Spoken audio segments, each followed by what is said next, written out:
ধন্যবাদ সাংবাদিক ভাইরা। আমাদের ঢাকা বিশ ধামরাইয়ের নির্বাচনী পরিবেশ নিঃসন্দেহেই অনেক শান্তিপূর্ণ, অনেক সুন্দর অবস্থা বিরাজ করতেছে ধামরাইতে। আমরা আশা করি নির্বাচনের দিন পর্যন্ত ধামরাইতে নির্বাচনের পরিবেশ একটি উৎসবমুখর পরিবেশ থাকবে, একটা শান্তিপূর্ণ পরিবেশ থাকবে। এখানে সকল সম্মানিত ভোটাররা তাদের স্ব অবস্থান থেকে তাদের পছন্দ মতো প্রার্থীকে তারা নির্বিঘ্নে দুশ্চিন্তামুক্ত অবস্থায় ভোট দিতে পারবে ইনশাআল্লাহ। লেভেল প্লেয়িং নিয়ে কোনো রকম আশঙ্কা নেই। ধামরাইতে এই মুহূর্তে 6 জন প্রার্থী আছেন বিভিন্ন দল মিলে। মোটামুটি আমার অনেকের সাথেই কথা হয়েছে, সরাসরি কথা হয়েছে প্রার্থীদের সাথে। আমরা এখানে কোনো রকম শঙ্কাই দেখি না লেভেল প্লেয়িং ফিল্ডের নষ্ট হওয়ার মতো কোনো পরিবেশ ধামরাইতে নাই, এবং আশা করি এটা থাকবেও না। এ তো ধরেন দীর্ঘদিনের এই দল করা মানুষ আমি, এটাই নয়, আমি তো আরো 2-3টা এমপি ইলেকশনের নমিনেশন পেয়েছি, নির্বাচনও করেছি, সমাপ্তি ঘটেনি, এটা আপনারা জানেন। 2007 সালে 1/11 কারণে একটা নির্বাচন বাতিল হয়ে গেল।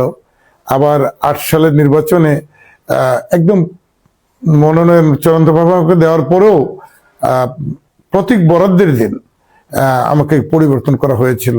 আবার 2018 সালে আমাকে মনোনয়ন দেওয়া হয় দল থেকে। সেইবারও নির্বাচন করার সুযোগ পেলাম না, উপজেলা চেয়ারম্যান ছিলাম। ওই অজুহাতে প্রতিপক্ষ আওয়ামী লীগের বেনজির সাহেব উনি মামলা করলেন, হাইকোর্টে একটা রিট করে আমাকে আটকায় রাখলেন আর কি। আমি না, আমার মতো আরো বেশ কয়েকজন উপজেলা চেয়ারম্যান আমরা আটকে গেলাম, আমরা নির্বাচন করার সুযোগ পেলাম না। যদিও সেই নির্বাচনের দিনের আগের রাতে নির্বাচন হয়ে গেল আর কি। তো যা হোক, এবার আবার দল আমাকে মনোনয়ন দিয়েছেন। আমরা মনে করি যে ধামরাইয়ের মানুষ, আমরা দীর্ঘদিন পরিশ্রম করে এখানে যে সংগঠনটাকে রুট লেভেলে দাঁড় করিয়েছি, এবং এই দলের প্রতি ধামরাইয়ের মানুষের বিশাল একটা আস্থা আছে।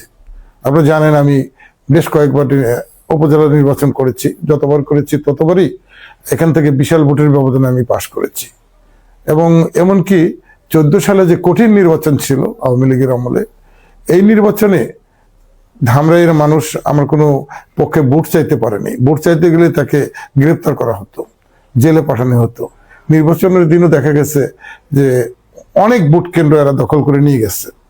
তারপরে যে পরিমাণ ভোট ধামরাইয়ের মানুষ আমাকে দিয়েছে, সেই রেকর্ড কিন্তু এখন পর্যন্ত স্বচ্ছ সুন্দর ভোটে কেউ ভাঙতে পারে নাই। বিশেষ করে আমারই প্রিয় প্রতীক ধানের শীষের আগের যিনি আমার এমপি ছিলেন, আমার বড় ভাই ব্যারিস্টার জিয়া রহমান খান, উনিও কিন্তু আমার এই 14 সালের কঠিন সময়ের যে রেকর্ড, এই রেকর্ডটা ভাঙতে পারেননি। যে আমি যে ভোট পেয়েছি, এত ভোট উনি ধানের শীষ নিয়েও পাননি।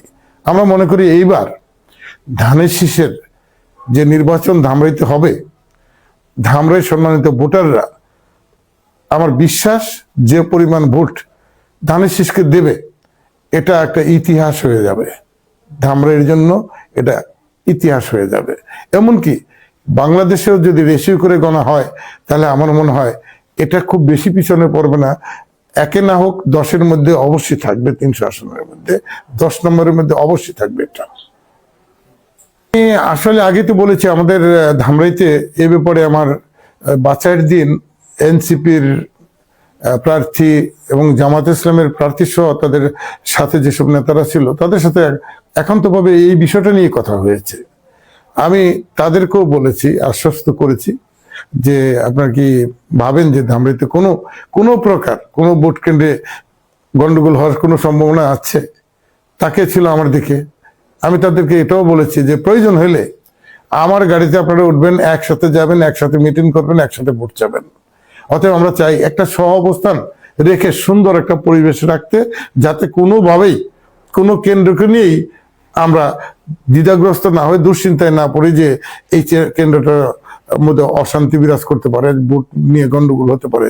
আমি মনে করি 147টা কেন্দ্রের মধ্যে একটি কেন্দ্র ইনশাল্লাহ এবার আর দুশ্চিন্তার কোনো কারণ নেই। কারণ ওই ধরনের যদি আওয়ামী লীগ থাকতো, তাহলে ওরা তো ভোট নিয়ে সবসময় জালিয়াতির ধান্দাবাজি করে, তখন হয়তো কিছু কিছু কেন্দ্র আমাদের ঝুঁকির মধ্যে থাকতো। এখন আমি মনে করি যে 147টা কেন্দ্র একটাও ইনশাল্লাহ ঝুঁকির মধ্যে থাকবে না।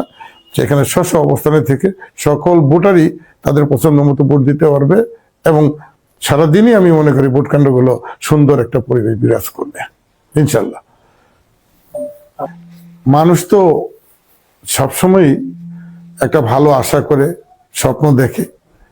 আমরা যারা রাজনীতির সাথে জড়িয়ে আছি, আমি মনে করি যে আমাদেরও প্রত্যেকে আমরা স্ব এলাকার মঙ্গল চাই, মানুষের ভালো চাই, এবং অন্যায়টাকে আমরা যাতে কোনোভাবেই পছন্দ না করি, প্রশ্রয় না দেই।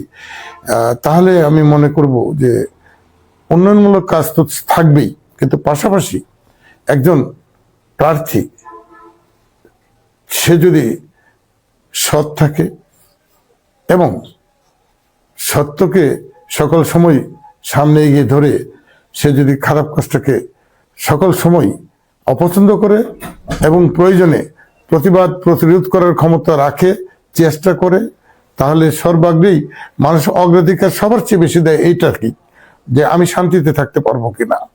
এই শান্তির বিষয়টা আমার ধারণা যে আমার ধামরাইয়ের প্রত্যেকটি মানুষই মনে করে যে আমার প্রতি তাদের একটা আস্থা আছে যে এ মানুষটা আর যাই করুক না করুক আমাদের কোনো ক্ষতি করবে না। সে অন্যায়ের বিরুদ্ধে সকল সময় দাঁড়াবে, অতীতেও দাঁড়িয়েছে, এখনো দাঁড়াবে। এটি আমি মূল বুঝি। তারপরে অনেক সমস্যা আছে, বেকারত্বের সমস্যা আছে, যোগাযোগ ব্যবস্থার সমস্যা আছে, রাস্তাঘাটের আছে।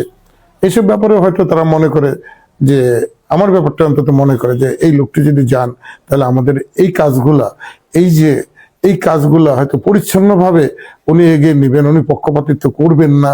বাটা ওই যে কি বলে, ওই যে টাকা পয়সা খাওয়ার ব্যাপারটা, এটা আপনারাও জানেন, আমার ধামরের সকল মানুষই, এমনকি ঘরের মা বোনরাও জানেন যে এই জিনিসটা ওনার কাছে অচল। উনি সকল সময় নিরীহ অসহায় মানুষের পাশে দাঁড়ায় এবং অন্যায়কে উনি সকল সময় ঘৃণা করে এবং প্রতিহত করে। এই কারণে মানুষ বোধহয় মনে হয় আমাকে একটু পছন্দ বেশি করে। এখন হচ্ছে কি, কোন দলকে আমরা ছোট করে দেখছি না। আসলে আমার ধারণা, আমি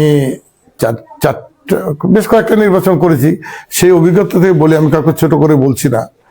যদি আমার ভাগ্য খারাপ না হয় এবং আল্লাহ তাআলা যদি বেজান না হয়, তাহলে আমার মনে হয় এই যে 147টা ভোট কেন্দ্র আছে, আমার 147টা ভোট কেন্দ্রেই আমি মনে হয় লিড করবো। আমি মনে হয় অনেক ভোটে প্রত্যেকটা কেন্দ্রেই অনেক ভোট বেশি পেয়ে আমি বিজয় হবো প্রত্যেকটা কেন্দ্র থেকে।